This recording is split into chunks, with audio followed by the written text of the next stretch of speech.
Morning friend. Part 1 और part 2। Part 1 में Cartesian product और पार्ट 2 में कॉन्सेप्ट ऑफ रिलेशन। दो लेक्चर हो चुका है और रिलेशन का जो कॉन्सेप्ट था वो क्लियर हो चुका है। उसके बाद आज हम लोग टाइप्स ऑफ रिलेशन की बात करेंगे। अगर पार्ट 1 और पार्ट 2 में कोई भी दिक्कत हो तो आप लोग कमेंट करके या पर्सनल नंबर से पूछ सकते हैं। मेरा मानना यह है कि हम ये चाहते हैं कि एक भी ऐसा कॉन्सेप्ट है जो नहीं छोड़े, एकदम बेसिक से लेकर हाई लेवल यानी बेसिक से लेकर जेई तक का हम लोग लेक्चर कंप्लीट करेंगे। तो इसलिए मेरा मानना है कि अगर कोई भी दिक्कत कुछ भी दिक्कत हो आप लोग को, अगर कोई स्टूडेंट को पर्सनल टॉपिक कुछ भी छोटा हुआ जेई मेंस के लिए और जेई एडवांस के लिए कुछ भी अगर पढ़ना है तो कमेंट में लिखे, वो टॉपिक को हम एट ए टाइम कोशिश करेंगे कि वीडियो अपलोड करें। तो ये रिक्वेस्ट है स्टूडेंट लोग के, अगर पर्सनल कोई भी टॉपिक मैथ्स में पढ़ना है तो आप कमेंट में लिखें कि सर ये टॉपिक की हमको जरूरत है, हम चाहेंगे अच्छे से एक्सप्लेनेशन करके वीडियो अपलोड कर देंगे। ठीक है, चलिए आज के टॉपिक हम लोग स्टार्ट करते हैं। टाइप्स ऑफ रिलेशन में सबसे पहले है रिफ्लेक्सिव रिलेशन फर्स्ट। चलिए इसका मतलब हम जानते हैं रिफ्लेक्सिव रिलेशन होता क्या है। सबसे पहले जो सेट दिया हुआ है उसी का कार्टेशियन प्रोडक्ट निकाल लेते हैं। निकाल लिए, मान लीजिए कोई सेट है उसमें एलिमेंट है ए बी सी, उसका कार्टेशियन प्रोडक्ट निकल गया।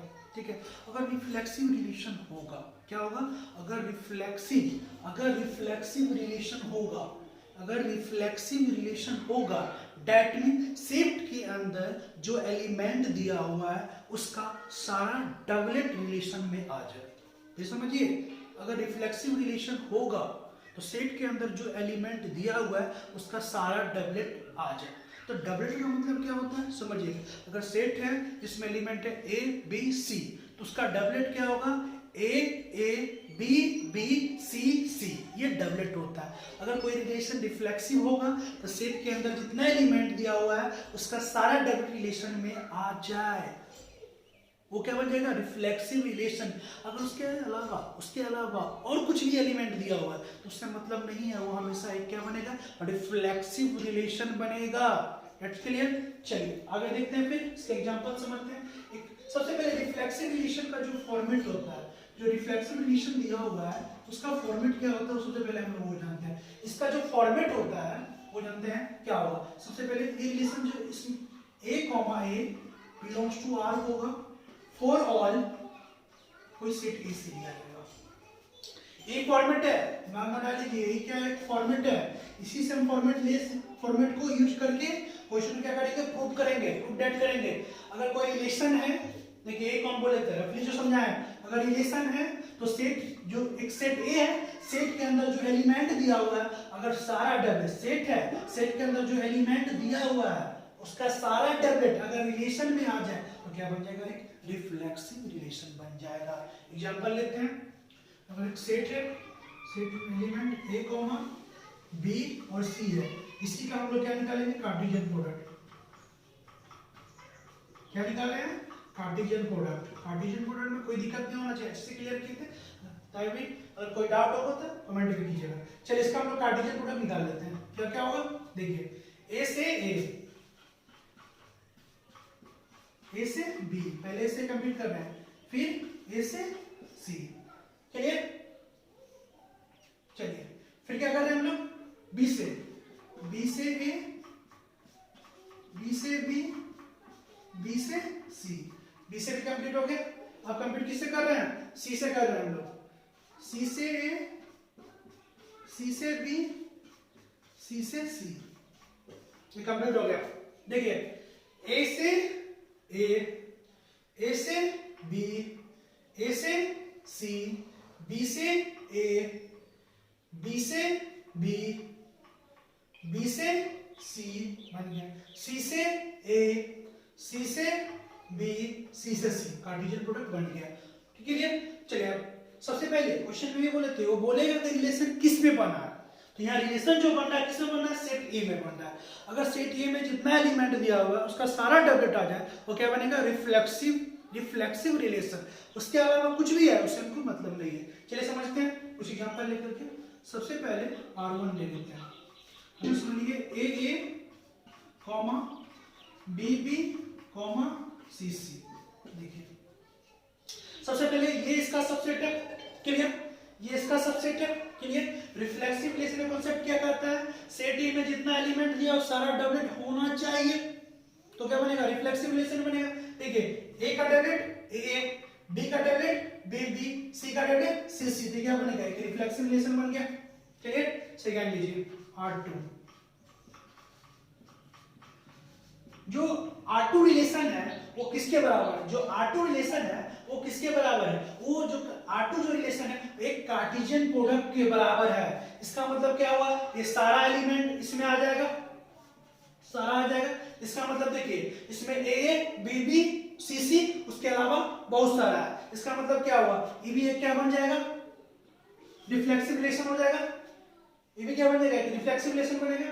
एक R3 एग्जांपल ले लेते हैं, इसमें एलिमेंट हम लेते हैं 1 1 2 2 3 1 3 2। एग्जांपल लिए चेक कीजिए, सॉरी मिस्टेक, इसमें ए ले लेते हैं, ए बी ले लेते हैं, बी ए ले लेते हैं। क्लियर। तो देखिएगा इसमें क्या ले लिया हम लोग, ए, तो रिफ्लेक्सिव का मतलब क्या होता है, सारा डबलेट होना चाहिए। ए सही है, बी का डबलेट, बी भी नहीं है, पहला देख लीजिए बी बी नहीं है, इसका मतलब ये हुआ कि ये रिफ्लेक्सिव रिलेशन नहीं होगा। और एग्जांपल लीजिए R4 ए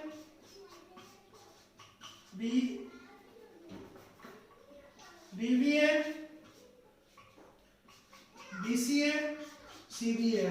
चेक कीजिए ए डबलेट मिला, बी बी डबलेट मिला, लेकिन सी सी नहीं मिला, इसका मतलब ये भी रिफ्लेक्सिव नहीं होगा। ठीक है, कॉन्सेप्ट क्लियर कीजिएगा। R4 R5 एम्पटी, क्या ये रिफ्लेक्सिव रिलेशन होगा, क्या R5 रिफ्लेक्सिव रिलेशन होगा या नहीं होगा। तो रिफ्लेक्सिव रिलेशन क्या करता है, जो सेट में दिया हुआ उसका सारा डबलेट होना चाहिए, तो क्या बनेगा, रिफ्लेक्सिव रिलेशन बनेगा। लेकिन 5 यानी इम्पटी रिलेशन, इसके अंदर तो खाली है, कुछ है ही नहीं, इसका मतलब इसका तो डबलेट आया ही नहीं, इसका मतलब ये क्या होगा, रिफ्लेक्सिव रिलेशन नहीं होगा। यानी रिफ्लेक्सिव रिलेशन फिर से कंसेप्ट क्लियर कीजिए, अगर रिफ्लेक्सिव रिलेशन होगा तो सेट के अंदर जो एलिमेंट दिया हुआ है, सेट के अंदर जो एलिमेंट दिया हुआ है उसका सारा डबलेट अगर रिलेशन में आ जाए तो रिलेशन क्या बनेगा, रिफ्लेक्सिव रिलेशन बनेगा। फिर रिपीट, अगर सेट के अंदर जो एलिमेंट दिया हुआ है उसका सारा डबलेट रिलेशन में आ जाए तो रिलेशन क्या बनेगा, एक रिफ्लेक्सिव रिलेशन बनेगा। जैसे देखिए ए का डबलेट क्या होगा, ए प्रेजेंट है, बी का डबलेट बी बी प्रेजेंट है, सी का डबलेट क्या सी सी प्रेजेंट है, ये क्या बन रहा है, एक रिफ्लेक्सिव रिलेशन बन रहा है। सेकंड दीजिए, अगर रिलेशन कार्टेशियन प्रोडक्ट के इक्वल हो जाए, रिलेशन कार्टेशियन प्रोडक्ट के इक्वल हो जाए वो रिलेशन भी रिफ्लेक्सिव रिलेशन होगा हमेशा। चेक कर सकते हैं, क्योंकि ये देखिए कार्टेशियन प्रोडक्ट ए दिया हुआ है, ए दिया हुआ है, तो ए का डबलेट ए, बी का डबलेट बी बी, सी का डबलेट सी सी प्रेजेंट है, उसके अलावा कुछ भी हो, उसके अलावा कुछ भी हो, हमेशा वो क्या होगा, एक रिफ्लेक्सिव रिलेशन होगा। चलिए आते हैं R3 में, R3 में ए का डबलेट ए मिल गया, बी का डबलेट बी बी नहीं मिला, एक भी नहीं मिला। अगर कोई तीन जितना एलिमेंट दिया उसमें से एक भी डबलेट नहीं मिला तो हमेशा काट देंगे, वो रिफ्लेक्सिव नहीं हो सकता है।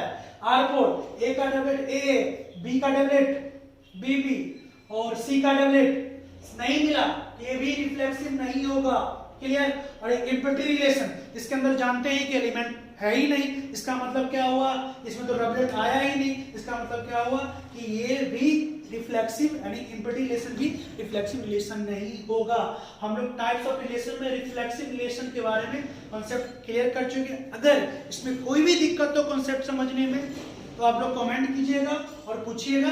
ठीक है, दैट्स ऑल, ये टॉपिक हम लोग का क्लियर हो गया। नेक्स्ट हम लोग आएंगे ई रिफ्लेक्सिव रिलेशन। नेक्स्ट इसका होगा ई रिफ्लेक्सिव रिलेशन। Thank you.